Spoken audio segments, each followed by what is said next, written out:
Thank you very much for the introduction, Georgios. So just to frame things, going back to Keith's talk, what am I using representations for? I'm an engineer, at least that's the hat I'm wearing today. So what I'm trying to do is come up with representations that are going to let me rapidly develop automatic speech processing systems on a new language with very little transcribed training data. And the tool that we're going to use to do this is to try to learn a more generic representation of speech from a large number of languages in advance, and then either use a trained model directly as a feature extractor or do a little bit of modification on the target language and then see what we can get out of it. Okay, so to some extent, Jim Glass already answered this question for me, but why should we care about low-resource speech processing? And the answer is, yeah, if you look at, it's actually Google Voice Search, there's roughly 50 languages that are covered. In actuality, they say 80 to 90, but for the purposes of this comparison, I collapsed down all varieties of Spanish into one, all varieties of English into one, which you can make some arguments for, all varieties of Arabic into one, which you can't possibly justify. But I was comparing to ethnologue data, and they did pretty much the same thing. So this is just for the sake of argument. Okay, so that's 50 languages.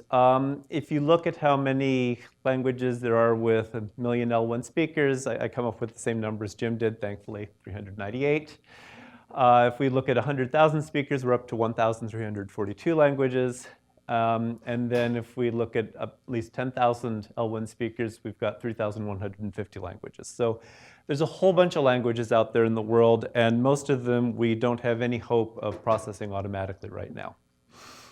Okay, so now going back to the question of how much data do we need. So an industrial strength speech recognition system is going to use at least 2,000 hours of data. If you're Google, you're going to use a lot more. You can get a pretty good speech recognition system with only 200 hours. That's sort of what we consider to be the bare minimum, to be something that we'd want to give to a customer. But what if we have only 40 hours? Then it gets a lot harder. And what if we only have, say, 3 hours of transcribed audio? Is there anything sensible that we can do with so little data? Test? It is going to be task dependent, yes. And so now, why do we need all of this training data? And there's a couple reasons. First, we have to actually cover the elements of the language. We have to cover the words. If we're going to do a language model that tries to assign probabilities to word sequences, then we need to see lots of word sequences to accumulate the counts to train the model, to train a language model. And we also need to see lots of different phonetic contexts because, as we all know, the realization of speech sounds is very much influenced by the sounds that are coming before and afterwards. There's also just a tremendous amount of variability in the speech signal. So there are all sorts of speaker characteristics that matter. Things like gender, age, whether the speaker speaks a specific dialect, whether it's an L1 or L2 speaker of the language, and so on. And of course, there's tons of environmental characteristics, background noise, reverberation, channel effects, and so on. Also, the genre matters. Is this planned speech? Is this an anchor reading the nightly news? Or is this a conversation between two family members who know each other well? And you're going to see very, very different speech characteristics there. And so one of the reasons that speech models are so data intensive is that we have to cover all of this. Now, for covering words and word sequences, I'm going to argue that the main technique for dealing with this is just to collect lots and lots of language-specific text. You can do that by web scraping. You can do that by other means. So I'm not really going to address this any further in this talk. But for covering a lot of the other sources of variability, definitely all of the speaker characteristics, environment characteristics, and maybe to some extent genre, although that's probably shakier ground, we can get away possibly with sharing data across multiple languages and possibly even phonetic contexts. Yes, different languages have different phone inventories, but if there's enough overlap, you may be able to learn something about context effects in one language by seeing examples in another. All right. So the tool that I'm going to use to address this is learning some sort of a multilingual feature representation. The idea here is that we're going to train up some sort of generic neural network. What I'm showing here could be seen as just a plain old feed-forward network, but what I'll talk about in the talk is a number of different architectures. And the notion is that you're going to have some set of output layers and possibly layers below those that are specific to each language that you're going to train on. You're going to have a narrow bottleneck layer that produces a compact representation of speech. And then what I'm going to get into is that there's a wide variety of architectures that we can explore. The stacked DNN model, which I'll describe in more detail in a couple slides. Stacked CNN, DNN, deep convolutional architectures that actually draw their inspiration from image processing, things like the VGG network that was applied to the ImageNet task that was mentioned in Jim's talk, and also various kinds of recurrent models. And so what I'm going to try to show you is first that if we see more languages, these representations get better. If we use more expressive architectures, again, the performance of the representations improves. And finally, that these representations have a very strong impact on practical problems in speech processing. And I'm going to repeat those 2 more times, so if you just fell asleep, you'll hear this all again. So the work I'm describing came out of a project that I worked on for about the past 5 years. It ended up in November. This was an IARPA-funded program called Babel. Jim mentioned it earlier today. In the original call for proposals, the stated purpose of this project was to rapidly develop speech recognition capability for keyword search in a previously unstudied language, working with speech recorded in a variety of conditions with limited amounts of transcription.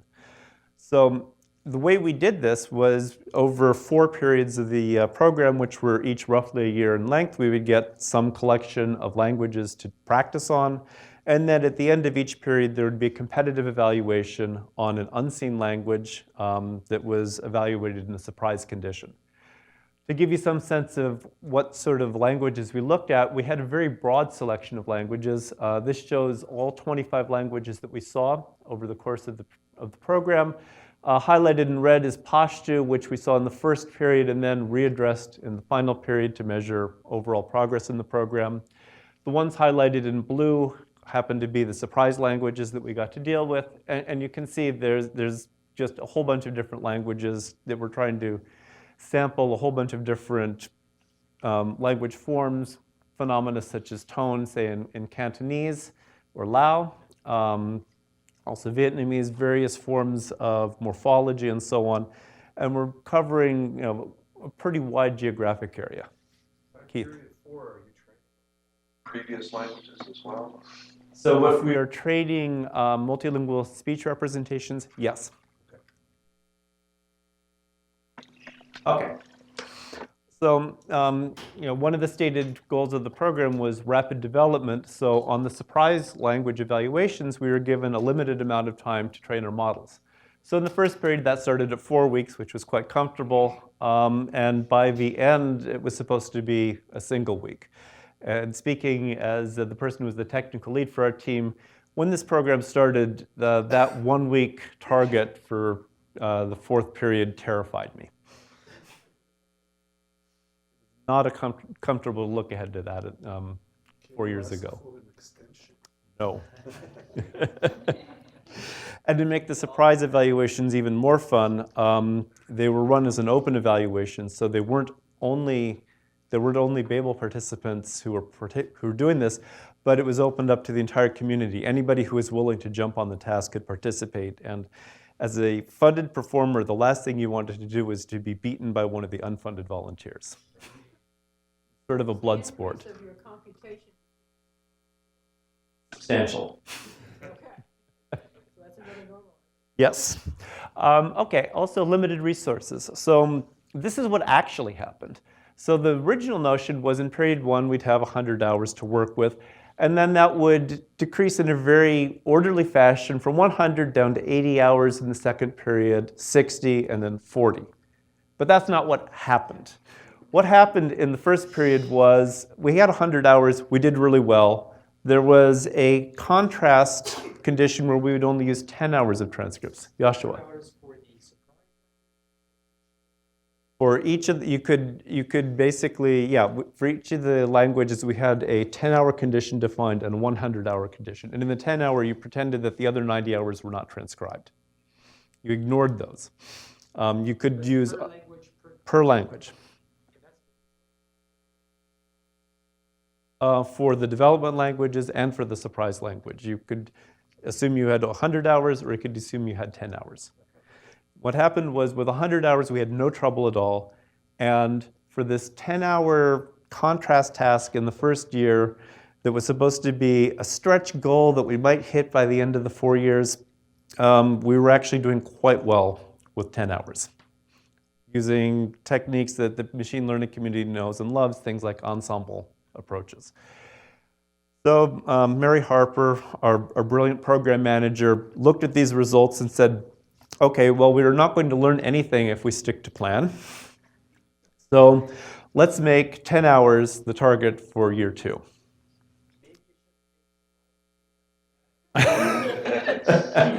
The thing about competitive evaluations is that it really prevents gaming the system. There's a reason DARPA and IARPA is like this in the speech area.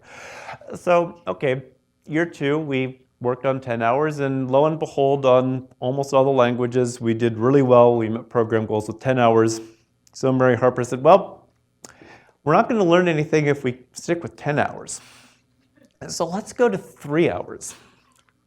Now, to be fair, this was 3 very carefully sampled hours. What we did was we took the training data and took samples from as many speakers as possible. So you have a very, very broad sampling of speakers within these 3 hours, but not a lot of data from each speaker.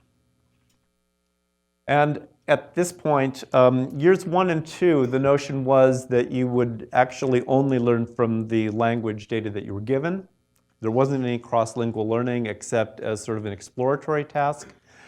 In year 3, we said, okay, well, if we're only going to give you 3 hours of transcripts, you can use the data from the other languages. And yeah, let's go out and scrape the web and collect some more words, because frankly, 3 hours of words is not going to be enough for anything.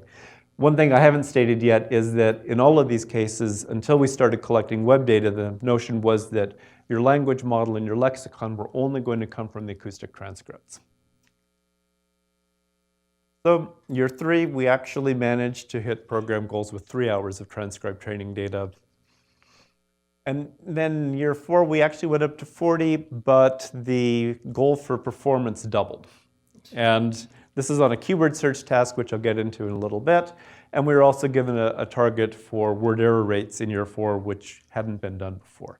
And that particular change was driven actually by feedback from the government partners, who were saying, yeah, the systems coming out are usable, they're better than we had before, but it'd be nice if they worked better.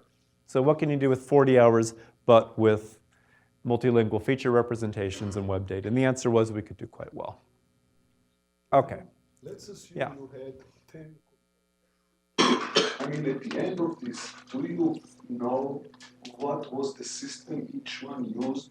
Maybe they used the same, but it's only implementation. Did they use entirely different concepts? Did you learn something from this? So the main things we learned, probably the biggest conclusion was just how effective these multilingual feature representations are. That was by far the biggest impact. So I'm not going to show you these numbers, but just taking, in most languages, if you went from features trained on only the target language, replace those with multilingual features, you saw like a 10% absolute improvement in word error rate, just by changing the feature representation, just by learning from a lot more data. That's huge. This was across, so by the end, by year 4, there were only 2 performers left, us and BBN, and all of the affiliated academic partners. I'll thank ours at the end. But you also saw in the volunteers pretty much convergence to similar approaches. Multilingual features, if at all possible, web data, deep learning, and ensembles. Okay, so I said that the goal was to try to develop keyword search. And so why should we care about keyword search? And first, keyword search is a detection task. You have some collection of audio. A user presents a search term that can be a word or a short phrase in the orthography in the native language. And the system is supposed to return a list of potential hits, what utterances that this target might have occurred in, start and stop times for the occurrences, and some measure of confidence. And the reason that this is of interest is that you can build a very practical keyword search system from a really lousy speech recognition system. The word error rates I'll show are horrible, but we can still get usable keyword search technology out of this. So to evaluate keyword search, we used this metric developed by NIST in 2006 for spoken term detection evaluation called actual term weighted value. The way to think of it is that if you have Q test queries, which I'm indexing by small q, you're basically averaging the probability of getting a correct hit and then penalizing by a probability of false alarm with a weighting term, and then this theta is denoting a decision threshold that's global across all of your queries. So you have to have some sort of normalization across queries of the confidence scores so that you can sensibly set a global decision threshold. And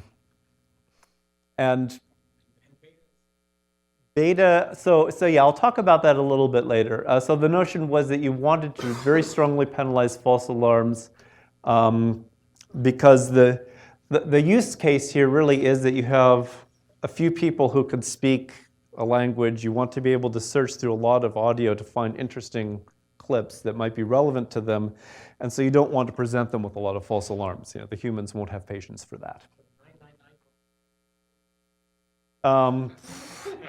I'm sweeping a few details under the rug. It was 1,000, but then there was another term, and when you subtracted that out, it was 999.9. Yeah. I'll be reporting actually in most of these a maximum term weighted value, which is you just compute, you report the actual term weighted value, but you take an Oracle global threshold. It's just easier, it saves setting the threshold. And we found that once you came up with a method for setting the threshold, it worked pretty well across languages. That wasn't a big challenge. So some of the properties of this metric, just so you can understand the numbers I'll show later. Perfect performance gets you a term weighted value of 1. If you return absolutely no output for queries, then you get 0. If you return a whole bunch of false alarms, you can get a negative score. That's not good. And then the other interesting thing is that hits on rare terms are more valuable.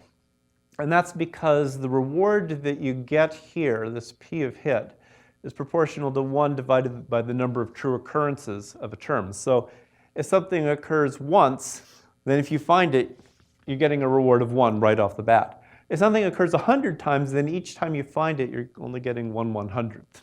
So it definitely tends to favor finding the rare terms. This actually makes sense from the user perspective because it's the rare terms that tend to be named entities, that tend to be carrying a lot of information. So these are often what you want the queries to be.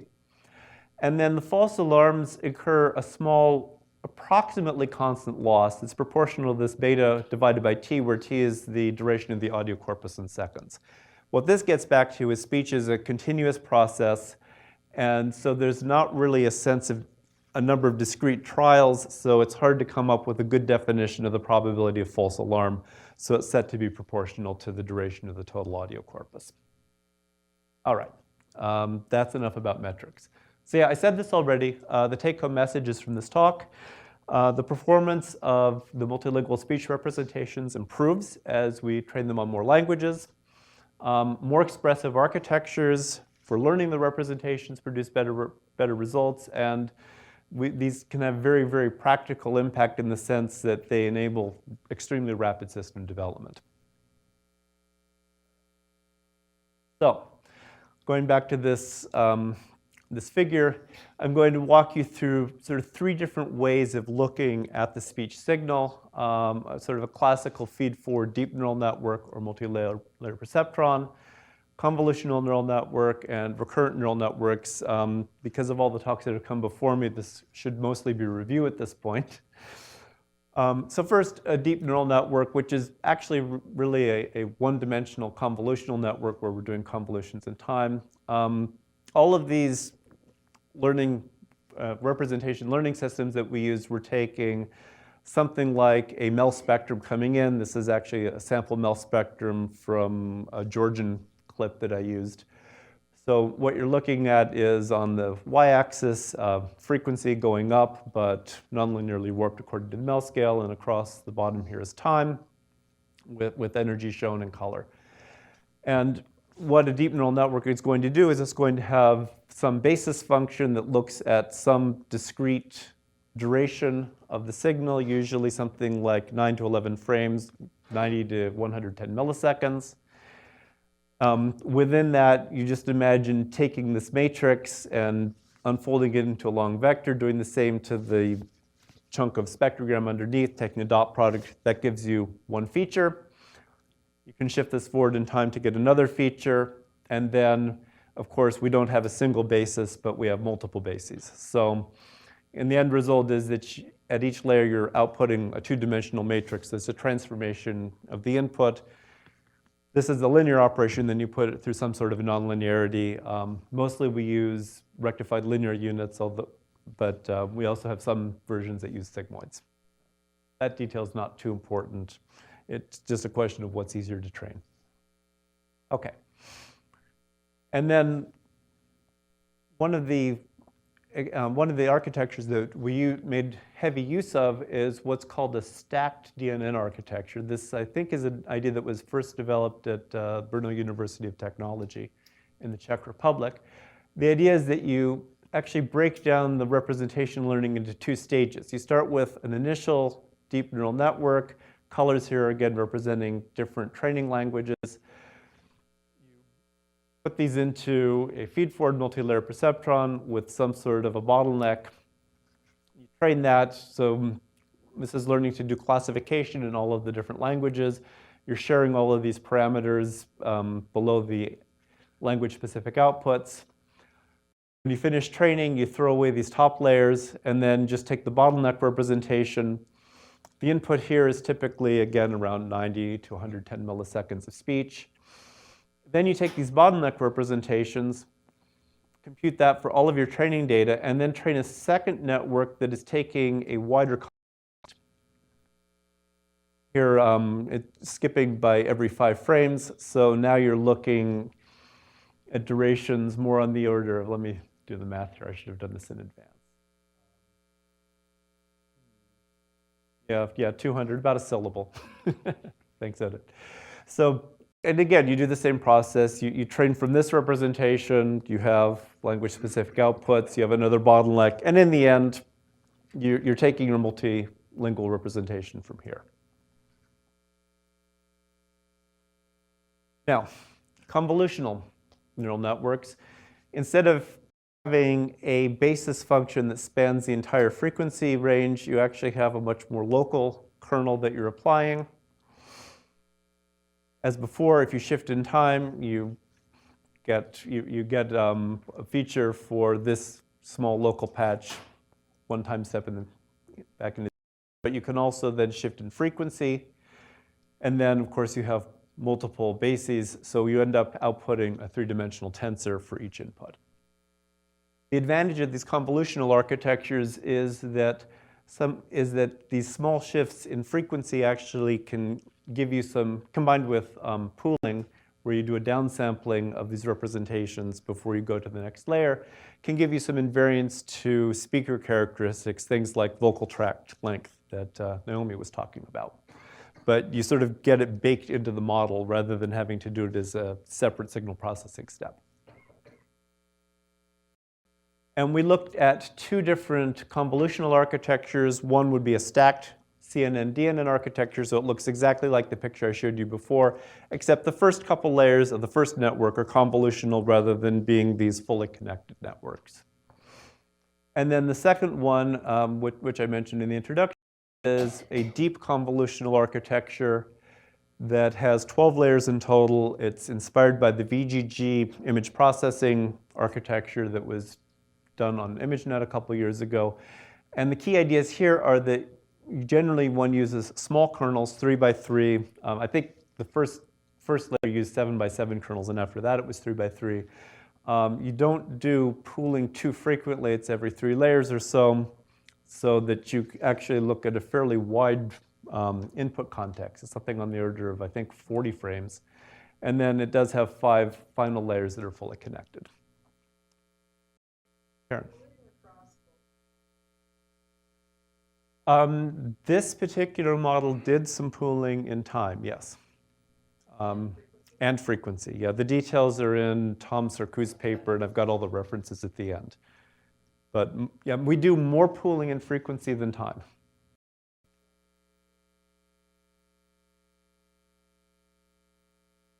The low end of the spectrum has a completely different meaning from that same pattern at the high end of the spectrum. So That's why correct. would you want to pool those together? So because the pooling was done locally, you're still preserving frequency locality. Yeah, you're only pooling over small segments of frequency, not over the entire frequency range. So it's a local operation.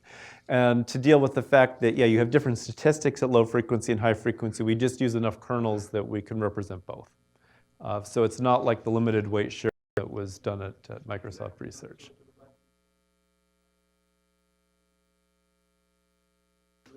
Which is taking care specifically for that point. This is how what we thought about this for the very first time. We was following the same thought, and then at IBM we tried both the limited weight sharing that take care of these characteristics and the full weight sharing, and like experimentally they were not making a big difference. Okay. And then finally, recurrent models. These are different in the sense that they're only going to process a single sample at a time, but the network have internal memory. And we're specifically going to look at bidirectional networks. So you have one set of memory cells that are operating forward in time. You also have another set that's operating non-causally backwards in time. So at each point in the network, you have memories of what came before and also what's coming in the future. So in some sense, you can condition your decisions on the full sequence, although as Abdul Rahman was saying, when you actually look at what these models are doing on speech, they tend to be modeling much more local phenomenon rather than being a full sequence model. Okay, and again, yeah, you shift forward to get representations at different time frames, and yeah, we have multiple kernels at each time frame. Okay, said all that. I talked about bidirectional models, so we've already seen this. And yeah, one detail, we're using long short-term memory cells to mitigate the problems of vanishing gradients. Message you've heard from several speakers already. So we have 3 different use cases for these multilingual feature representations. The first is to train up the model and then use it as a fixed feature extractor. So you assume you start with a whole bunch of languages, you train your network on all of these languages, and then you freeze the weights.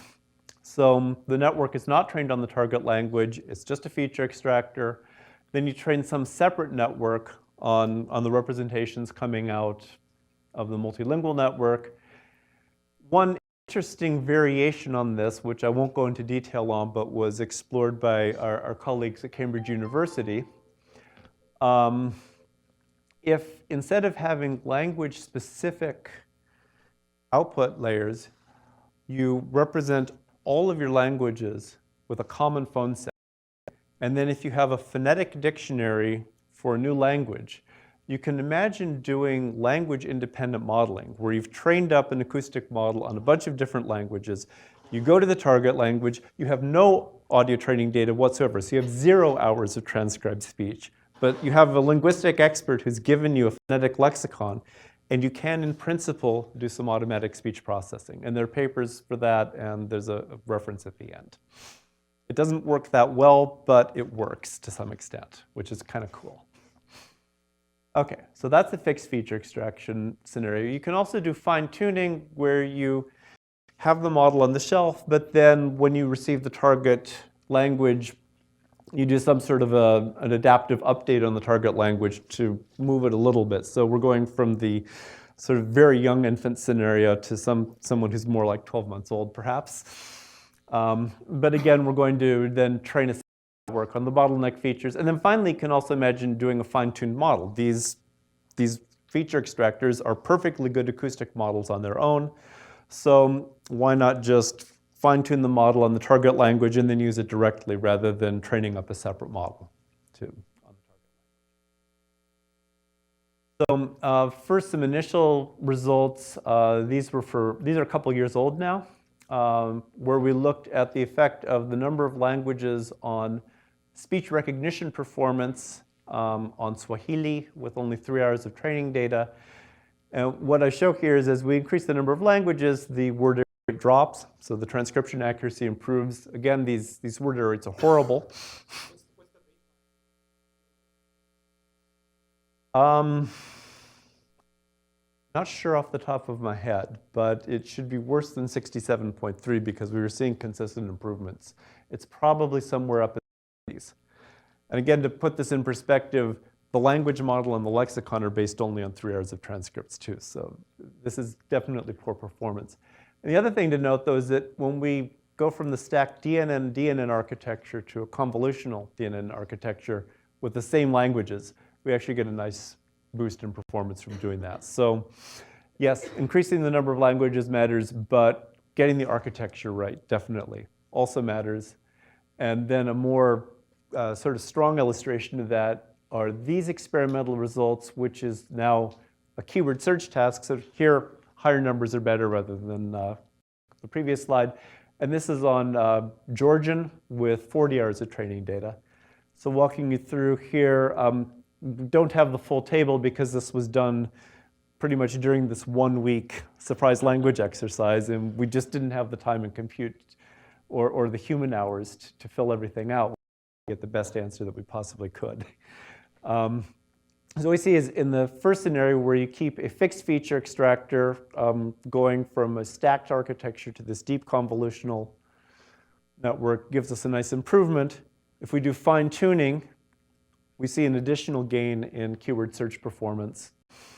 And then if we look at this bidirectional long short-term memory extractor, it's outperformed a little bit in the fine-tuning scenario by the deep convolutional network. But this one we also tried as a fine-tuned model rather than as a separate feature extractor, and that was giving us the best keyword search performance of all. It would be nice to fill at least this cell out, but we haven't done that experiment yet.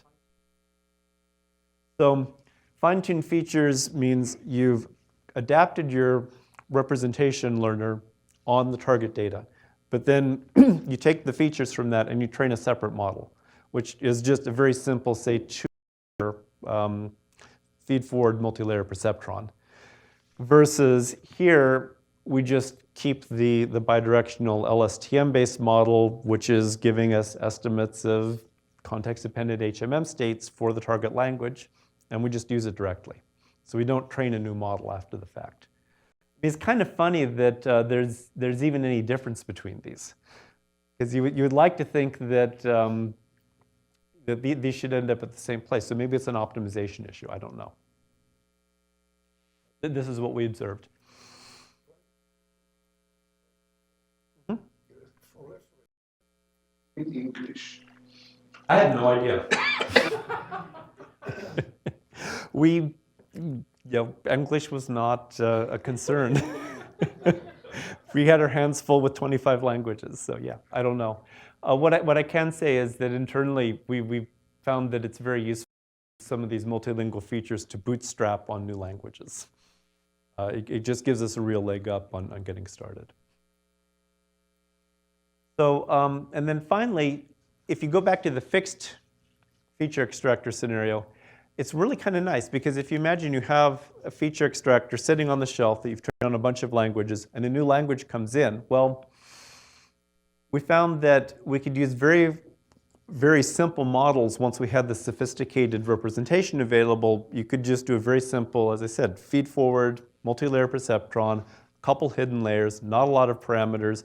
And if you made the model more complex, it didn't matter. You didn't gain anything. You just spent more time training the model. So very simple model suffices if you're not updating things. Karen? The recording conditions across languages.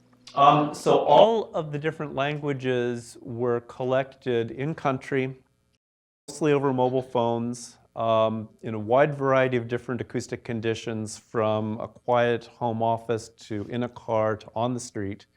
So there's actually a very wide range of acoustic conditions represented. There was also a small amount of actual far field microphone data. It was so small we kind of ignored it and didn't do anything about it. So each language has a very broad range of conditions, and there's definitely some variability from country to country depending on the quality of the cell phone network and things like that. So it's pretty heterogeneous. So they worked very hard to do gender balance in the collections. The collections were usually tried to sample dominant dialects within each country. The number of dialects varied from only 1 to I think 7 or 8, depending on the collection. They also tried to cover a wide range of ages, although this also was somewhat dependent on conditions in the country. The collection protocol, for example, required collection of some scripted data. And for example, in Pashto, they had a very difficult time finding enough literate speakers above a certain age. So they were unable to represent people, say, in the 60 to 70 range. But in other languages, that was not a problem. So it's a very interesting collection from that perspective. Independence are you getting versus domain independence? I don't think we've done the experiments to really tease that out, and I'm not even sure if this collection would let you get at that too easily. It's basically, we're seeing a lot of different forms of variability, and we're able to use that to get good representations, but that's about all I can say there.